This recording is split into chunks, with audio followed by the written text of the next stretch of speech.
The coffee shop's bell jingled as I settled into my usual corner table. Tuesday afternoons in Port Haven were predictably quiet, just how I liked them. Rain tapped gently against the windows, creating that perfect ambient backdrop for grading term papers. Professor Nathan Reed? I looked up from my stack of mediocre essays on marine biology. The woman standing before me wasn't someone I recognized, and in a town of barely 5,000 souls, that was unusual. Yes? I responded, adjusting my glasses. She slid into the seat across from me without invitation. You don't recognize me. It wasn't a question. Something about her was unsettling. Not threatening, but distinctly off. Her features were conventionally attractive, too perfect, somehow. Dark hair fell in precise waves to her shoulders, and her eyes were an unusual shade that seemed to shift between violet and deep blue depending on how the light hit them. I'm sorry, have we met before? I asked, though I was certain we hadn't. I would have remembered those eyes. 5 years ago. August 17th. You were conducting research on bioluminescent algae blooms off Crescent Point. She spoke with peculiar cadence, each word deliberate as though she was still learning the language. The lights appeared at 11:42 p.m. My blood ran cold. I had never told anyone about the lights. I don't know what you're talking about, I lied, gathering my papers. If you'll excuse me. You dropped your camera into the water when they appeared, she continued. You reached for it and cut your hand on the edge of your boat. The scar is still there on your right palm. Instinctively, I glanced at the thin white line across my palm. The impossibility of her knowledge froze me in place. Who are you? My name in your language would be difficult. You called me Vaitha. I never called you anything, I insisted, though a strange buzzing had begun at the back of my skull. We've never met. We spent 27 of your Earth days together. Your memories were suppressed for your psychological well-being, but the neural pathways still exist. I laughed nervously. Look, this isn't funny. Whatever prank this is. You have a recurring dream about floating in blue liquid while stars move overhead. You wake up feeling homesick for a place you've never been. The buzz in my head intensified. How could she possibly know about that dream? Your colleagues think you experienced a nitrogen narcosis that night, what divers call, the rapture of the deep. You let them believe it because the truth seemed impossible. A flash of memory, crystalline corridors, a room with walls that seemed alive with light, and this woman's face, though somehow less human. This is crazy, I whispered, but without conviction. Your DNA sequence contains an anomaly on the 23rd chromosome pair, she continued. A mutation that allows your cellular structure to withstand radiation that would destroy most human tissue. Another flash, lying on a table while blue light scanned over me, her voice explaining something in words I couldn't understand, yet somehow comprehended. Why now? I asked, my defenses crumbling. Why come back after 5 years? Vaitha's perfect features softened with what appeared to be genuine emotion. Because my world is dying, Nathan. And what we discovered in you might be our only hope for survival. The cafe around us continued its normal Tuesday routine, the barista wiping down counters, an elderly couple sharing a scone by the window, rain still tapping its soothing rhythm. But my reality had just tilted on its axis. If what you're saying is true, I said slowly, why don't I remember you? Neural suppression was necessary. Your mind wasn't ready. But now. She reached across the table, her fingers stopping just short of touching mine. Now we need you to remember. Will you let me help you? Outside, the clouds parted momentarily, sending a shaft of sunlight through the window. In that instant, Vaitha's eyes reflected light in a way no human eyes could, confirming what my rational mind still fought to deny. Tell me everything, I said, surprising myself with the steadiness in my voice. Start from the beginning. Vaitha smiled, relief evident in her expression. The beginning was when you saw the lights, Nathan. But this time, I promise, no more forgetting. Vaitha insisted we leave the coffee shop. Open spaces help with the recollection process, she explained as we walked along Port Haven's deserted beach. The afternoon storm had passed, leaving behind that peculiar golden light that follows rain. I need to understand what happened to me, I said, watching her bare feet leave perfect imprints in the wet sand. She moved with an unnatural grace, as if gravity affected her differently. Your mind created barriers, she explained. When experiences exceed what consciousness can process, humans develop protective mechanisms. You're talking about repressed memories. She nodded. A simplification, but essentially correct. We reached a secluded cove where massive driftwood logs formed natural seating. Vaitha gestured for me to sit, then positioned herself directly across from me. I need your consent to proceed, she said formally. The process is not painful, but it can be disorienting. My scientific mind screamed caution, but something deeper, something that recognized her beyond conscious thought, urged me forward. I consent. She reached out, placing her palms gently on either side of my face. Her touch was warmer than human normal, almost feverish. Close your eyes. Focus on my voice.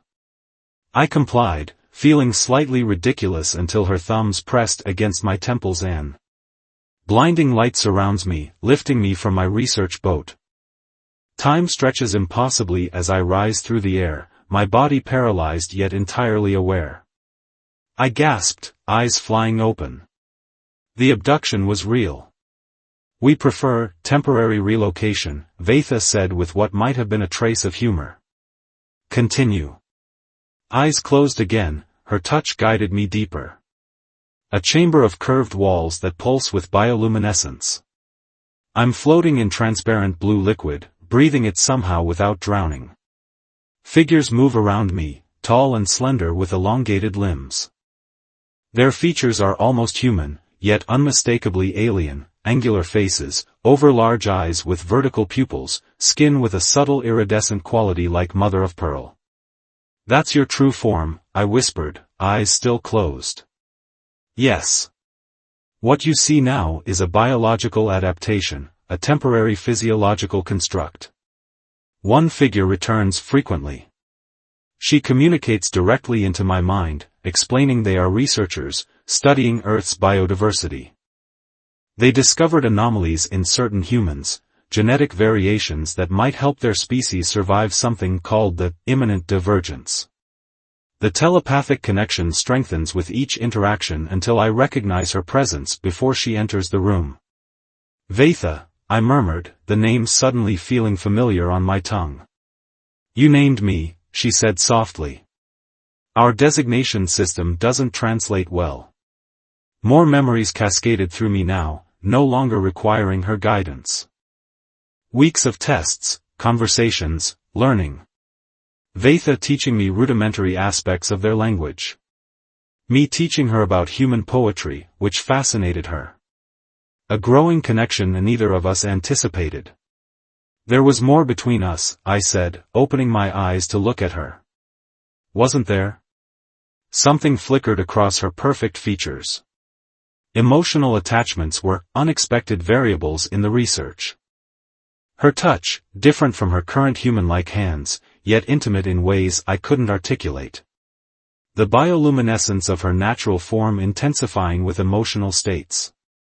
The last night, when she promised to return. You said you'd come back in one Earth cycle, I said accusingly. It's been 5 years. Time translation is imprecise. What felt like one revolution of your planet to me was longer in your timeline. Her expression turned pained. I came as soon as I could. The final memories emerged like bubbles breaking the surface. Preparation for return to Earth. Vaitha explaining the neural suppression. You won't remember us clearly. It will seem like a dream, protecting your psyche from trauma. Her form glowing intensely blue, the color of profound emotion in her species. But cellular memory remains. If I return, you will recognize me at levels deeper than consciousness. When I opened my eyes again, tears were streaming down my face. The emotional impact of recovered memories hit me with physical force. Why? I demanded. Why make me forget? Previous subjects who retained full memories experienced severe psychological disturbances. Some couldn't reintegrate into human society. She looked away. I argued against your suppression, but was overruled. The sun was setting now, casting long shadows across the beach. I stood up, needing movement to process this revelation. So what happens now? You said your world is dying. Vaitha rose, her movements fluid beyond human capability. The imminent divergence has accelerated. Our star is destabilizing, emitting radiation that our biology cannot withstand. She stepped closer. But you, Nathan, your cells demonstrated remarkable adaptation to similar radiation. Understanding this could save my species. You need more tests, I concluded. Yes. But this time, I won't take your memories or your choice. Her eyes caught the last light of day, reflecting that impossible color. I'm asking for your help, freely given. Would I need to leave Earth? Yes, she answered simply. And I cannot guarantee your return. Night was falling rapidly now. In the distance, Port Haven's lights blinked on, representing everything familiar and safe. My students. My research. My predictable, solitary life. How long do I have to decide? Until dawn, Vaitha said. My presence here cannot be sustained indefinitely. I stared at the woman who wasn't a woman, the being I had apparently shared a profound connection with, then forgotten. Yet standing here now, with memories restored, I felt an unmistakable sense of recognition that went beyond the physical. I need to think, I said finally. Alone. She nodded. I will wait at the point where the lights first appeared. Until sunrise. As she walked away down the darkening beach, I was struck by the most peculiar feeling, not that an alien had returned to my life, but that something essential had finally come home. I spent hours pacing my small beachfront cottage, surrounded by the comfortable clutter of academic life, books stacked on every surface, half-finished research papers, a collection of rare seashells. Everything familiar, everything suddenly feeling like a facade. Around 3 a.m., I gave up on sleep and walked to the weathered deck overlooking the ocean. The night was clear, stars scattered across the velvet darkness. I found myself searching the heavens with new awareness, wondering which distant point of light might be Vaitha's dying sun. By 5 a.m., I made my decision. I packed a small bag, mostly photographs and mementos, and wrote a brief email to the university citing a family emergency. Then I drove to Crescent Point, arriving just as pink light began bleeding into the eastern sky. Vaitha was waiting at the water's edge, her figure silhouetted against the dawn. She had changed into a simple white dress that billowed around her in the morning breeze. As I approached, I realized she was standing exactly where my boat had been anchored 5 years ago. You've decided, she stated, turning to face me. I have questions first. She nodded. Of course. Tell me exactly what's happening to your world, in scientific terms. Vaitha looked to the horizon, gathering her thoughts. Our star has entered a phase of instability. It's emitting bursts of radiation in spectrums our bodies cannot shield against. The radiation doesn't cause immediate death, but it prevents cellular regeneration. Your people are aging rapidly, I translated. Yes. Our scientists predict complete species extinction within 3 of your Earth years unless we can adapt. Her eyes met mine. The anomaly in your genetic structure, what you might call a mutation, allows your cells to reconstruct themselves even after radiation exposure. But I'm just one human. How can I help an entire species? We don't need your entire body, Nathan. She took a step closer. Just comprehensive cellular samples and your assistance in understanding how the adaptation functions. Your perspective might provide insights our scientists have missed. I considered this. And there's no one else on Earth with this mutation? We've tested thousands. The specific configuration exists only in you. She hesitated. There is something else you should know. When we studied you 5 years ago, we discovered the mutation is the result of your grandfather's exposure to nuclear testing in 1954. This revelation stunned me. My grandfather had served in the military during the Pacific tests but had never spoken about it. He'd lived to 97 despite smoking his entire life, something the family had always marveled at. So my ability to help your people comes from one of humanity's most destructive creations, I said with bitter irony. Perhaps there is poetry in that, Vaitha observed. Creation from destruction. Salvation from an unexpected source. The sun was rising fully now, casting long golden rays across the water. Time was running out. If I go with you, what exactly will happen? We'll travel to my world. You'll undergo comprehensive testing, painless, I assure you. Our scientists will map the specific genetic sequences that enable your radiation resistance. She paused. The process will take approximately 6 of your Earth months. And then I can return home? Vaitha's perfect features showed a flicker of hesitation. That is our intention. But interstellar travel carries inherent risks, and time dilation effects are unpredictable.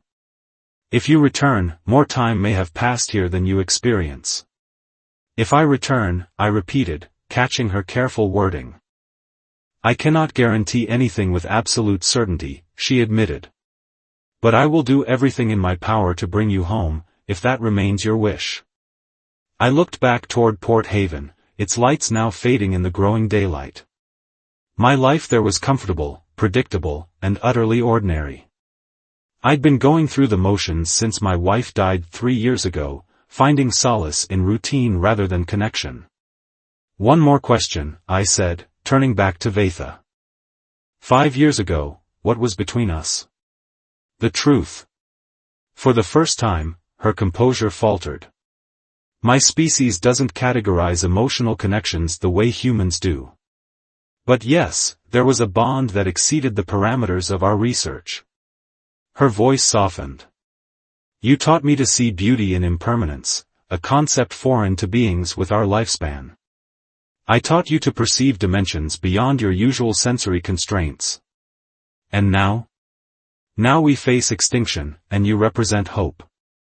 She extended her hand, palm up. Will you help us, Nathan Reed?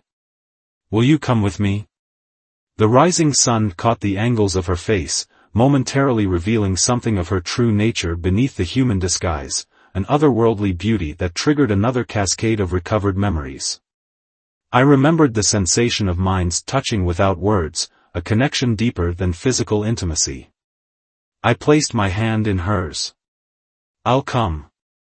But I want to remember everything this time. No suppression, no matter what happens. Relief washed across her features. Thank you. She squeezed my hand with surprising strength. We should go now, while the solar alignment favors transit. Your ship is here. I don't see anything. Vaitha smiled, a genuine expression that transformed her face. Look again, but with memory, not eyes. I let my gaze unfocus, drawing on the recovered experiences from 5 years ago. The air above the water's surface seemed to shimmer, then distort. Suddenly I could perceive it, a vessel of impossible geometry, its surface reflecting the dawn light while simultaneously absorbing it. It was here all along, I whispered. Some truths require remembering how to see, Vaitha replied, leading me forward. Come. My world awaits. As we stepped toward the invisible craft, the morning light behind us cast our shadows far across the water, one human, one not quite, moving together toward an uncertain future among distant stars. The moment I stepped into Vaitha's ship, my perception shifted. What appeared small from outside expanded internally into vast chambers of crystalline architecture. Surfaces pulsed with bioluminescent patterns, not just light, but information, I somehow understood, a living interface between vessel and occupants. Neural adaptation is occurring more rapidly than anticipated, Vaitha observed as I stared in wonder. Your previous exposure has created pathways that are reactivating. It's like remembering a language I didn't know I spoke, I murmured, watching the patterns shift in response to my thoughts. Precisely. She guided me to a reclined chair that formed from the floor itself. The journey requires biological suspension. Your human physiology would not survive conscious transit through fold space. I hesitated before sitting.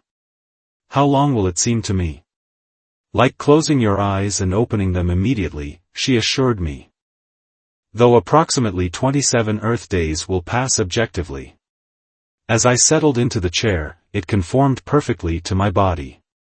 Vaitha placed her hands on a pulsing console beside me, and her human appearance began to shimmer. I'm reverting to my natural form for transit, she explained, her voice taking on harmonic qualities that made my ears tingle. It requires less energy to maintain. The transformation was mesmerizing. Her skin became translucent, revealing intricate patterns of light flowing beneath. Her frame elongated, fingers extending into slender digits with an extra joint. Her eyes enlarged, pupils narrowing into vertical slits that somehow expressed more emotion than human eyes could convey.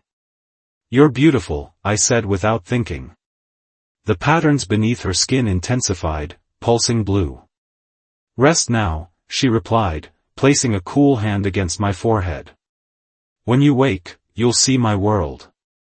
Darkness enveloped me, and then light. Dazzling, multispectrum light that human eyes shouldn't comprehend but somehow I could. I blinked, adjusting to the view through an enormous transparent dome.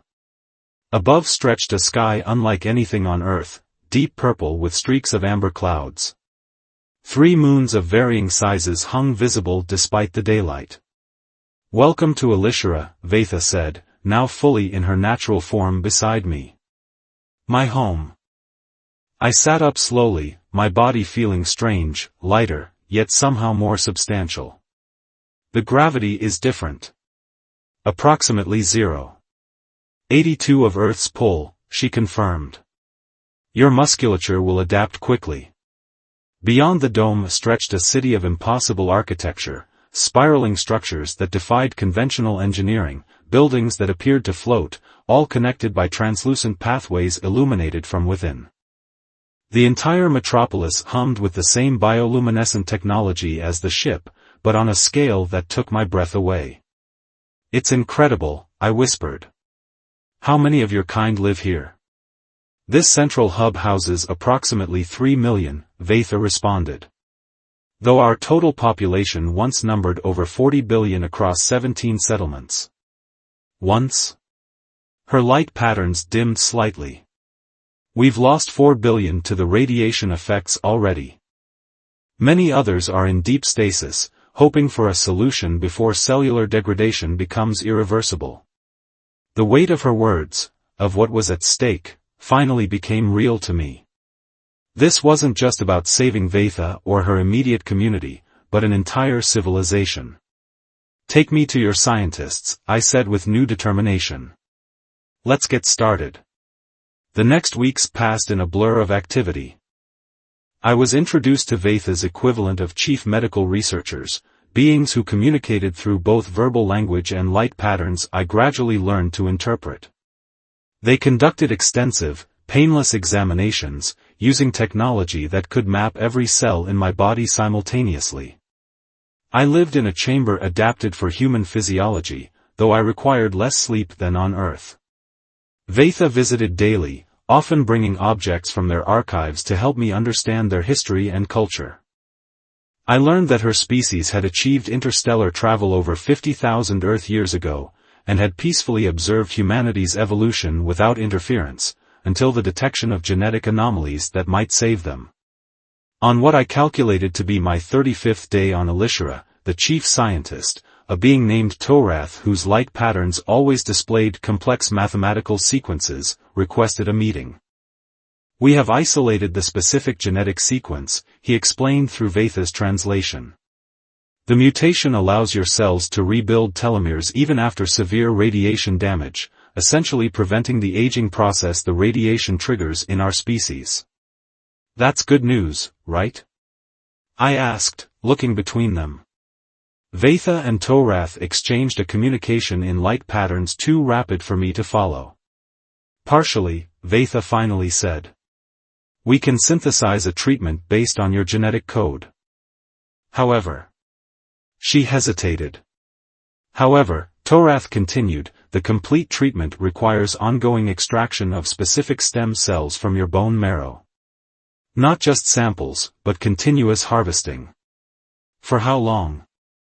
I asked. Another exchange of light patterns between them. "Indefinitely," Vaitha admitted quietly. "The treatment would require your permanent residence here. You could never return to Earth." The chamber fell silent except for the ambient hum of the living architecture around us. "Would it save your people?" I finally asked. "Yes," Torath confirmed. "Preliminary calculations suggest a 94.7% success rate in halting and reversing cellular degradation across our entire population."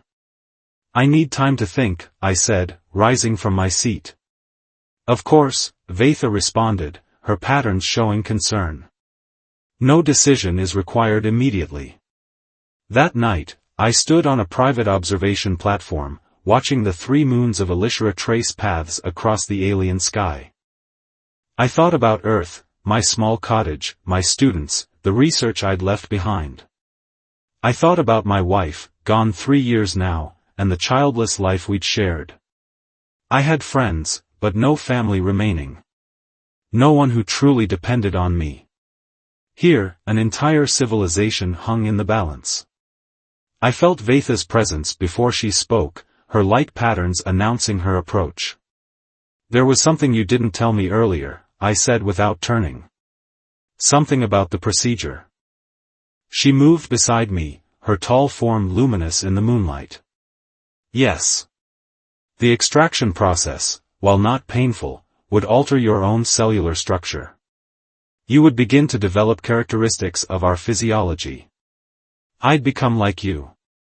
"Partially," she acknowledged. "A hybrid existence. Neither fully human nor fully Elishran." I turned to face her. "And my lifespan?"